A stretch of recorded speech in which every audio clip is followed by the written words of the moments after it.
All right, hey y'all, we are back for the second of two videos on slavery in the British colonies. Whereas the first video talked about the origins and the development of the Atlantic slave trade, the purpose of this video is going to get more into the institutionalization of it, kind of solidifying what that process looks like, and then looking at sort of like some of the impact and the responses that we're going to see throughout the 16 and 1700s. Here we go. Once the process of establishing the slave trade is really kind of put together in the late 1600s, right around 1700, what you get more so throughout the entirety of the 18th century is this process of institutionalizing it, making it something that is an integrated part of a greater system of the British colonies. So what that means in the first step is that colonial laws are going to change to begin to otherize any persons of color. That means that there's going to be efforts to, um, give them a distinct status within the colonial structure, that they are going to be not like the caste system in Spain, even necessarily. There's going to be a very carefully defined status, but it's almost like a feudalistic defined status where they're going to be sort of, given some restrictions in regards to what their prospects are for any kind of prosperity in society. This means that there are going to be a series of new laws that are going to create a strict racial system. This strict racial system is going to define slavery as an inherited status, meaning that the descendants of African American mothers are be defined as black and being defined as enslaved in perpetuity. So from one generation to the next, if your mother was enslaved, then you are also going to be considered enslaved.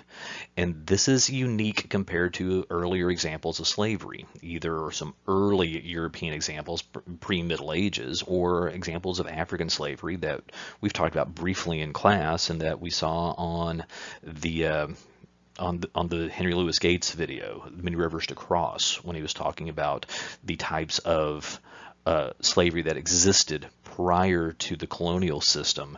This idea of enslavement by perpetuity based on race, it is strictly a European development for this colonial system. These laws are going to be more restrictive over time. That while they didn't start off doing so, by the time you get to the 1660s and 1670s, these laws are going to strictly prohibit interracial relationships. They're going to deny property rights to any African Americans. It's going to make it illegal for them to own or carry any weapons. It's going to deny them a free movement throughout the colonies and to have any sort of like major assembly of Black Americans. This is racially defined, and this is being defined in such a way that it is going to classify them as second-class citizens, to say it the best possible way of interpreting this. These laws are also going to ultimately, by the time you get to the 1700s, is going to give white landowners in particular authority to beat, torture, or kill African workers, enslaved Africans that they have working on their plantations. So it is going to be a series of laws over the course of a couple of generations that are going to really, I guess, legally identify enslaved Africans as being property to be owned and held and treated as their slave owners saw fit.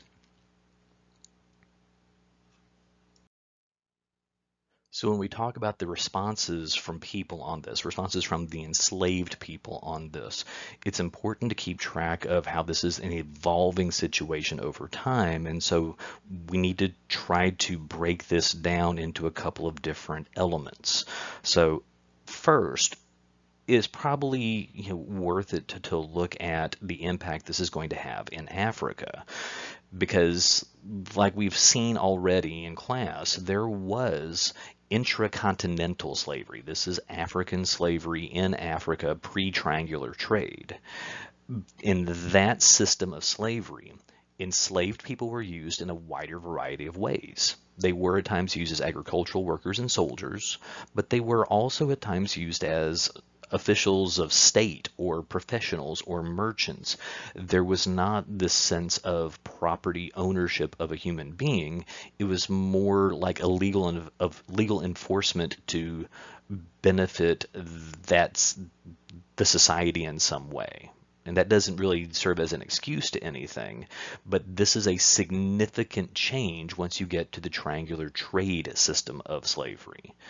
Once you get this Atlantic slave system in place, the demographic impact this is going to have in Africa is going to be, really difficult to kind of, we can put some numbers to it, but it's difficult to kind of, get a good grip on the impact of all of this, because the adult male population is going to be reduced by about 20%, which means there's going to be a generational impact that comes into play. 56% of the people that were taken to be slaves across the Atlantic, 56% were male adults, 30% were female adults, and 14% were children 14 years or younger. And so this is going to have a generational impact, a family impact across the continent of Africa in really in very different ways, similar generational and continental impacts when you bring this into an American perspective. Enslaved Africans ultimately are able to develop a means to resist the dehumanizing nature of slavery. There's going to be a development of a new culture, a culture that's going to be a blending of different African cultural elements as well as some European elements. We saw this in Many Rivers to Cross when we looked at that in class last week. There's also going to be beyond culture, there's going to be an effort to maintain gender systems, or maintain religious systems. A creolization of cultures is going to happen here, just like it was happening in New Spain a century earlier. There's also going to be methods of resistance, both overt and covert resistance. Overt resistance is open resistance, and covert is a little bit more of a secretive way of approaching things. The most common form of resistance was a work slowdown, and this is a little bit more of a covert end of things, where there is like the losing or breaking of tools, intentionally losing them or intentionally breaking them, because it slows down the amount of work that can be used, the amount of work that can be done, allowing crops to spoil in the field. Petty theft of tools or petty theft of products or faking sickness. Now, all of these methods of slowing down work has got some very serious consequences, and there are steps to be taken to try to, prevent this from happening. But it is difficult to approach stopping these methods in any consistent way at all. There's also the idea of just a work stoppage, and that is in essence running away from and trying to escape. This is done a little bit less regularly because of the open means of resistance that it represents. In response to those methods of resistance, slaveholders are going to respond by changing how they approach the day-to-day runnings of their labor systems. They're going to increase the use of overseers and slave drivers to more openly monitor and to have more of a controlling system over their enslaved workers. There's also going to be efforts to expose them to Christianity, and in particular the Calvinist Christian idea of hard work leading to a heavenly reward, which is a very manipulative approach to take in this situation, but that would make sense when you're talking about a group of people that are trying to maximize their profits with no regard for the people that they are forcing into these labor situations.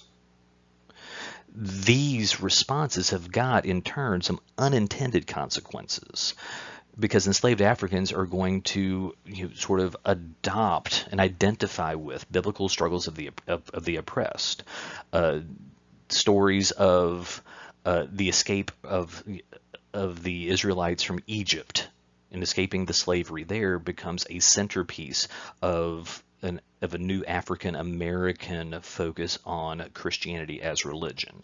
This is going to lead to different interpretations of Christianity and a blending creolization, if you will, of African customs and African religions into Christianity. And so there's this very interesting give and take that's kind of going on over the struggle for control that ultimately is going to, well, in the long run, it's going to lead to a development of a unique African American culture. In very few instances, there were direct challenges to the existence of this Southern slave system, this Atlantic slave system. These are extremely rare because of the difficulty that it took to plan them, the high risk that involved to try to follow through with them. And for the colonial period, there's really, there are a handful to look at, but the two notable ones that seem to have the greatest impact are going to be, step one is the Stono Rebellion in South Carolina and Georgia in 1739. This is a group of enslaved Africans that are trying to escape to the south to get to Spanish Florida.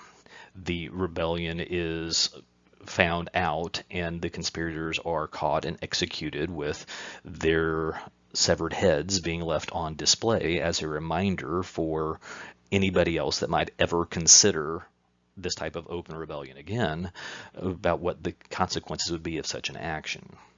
And then 2 years later in New York City, there is the New York slave conspiracy. And this is maybe more conspiracy theory. There's some real question as to whether or not it is a real conspiracy or just something that was suspected, that a group of enslaved African dock workers planned a conspiracy that included plans to burn the entire city to the ground.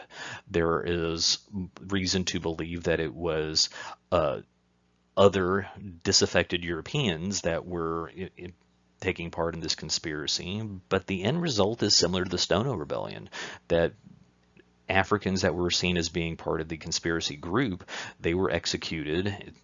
36 of them were executed. Others were sent to go to southern plantations or sugar plantations in the West Indies.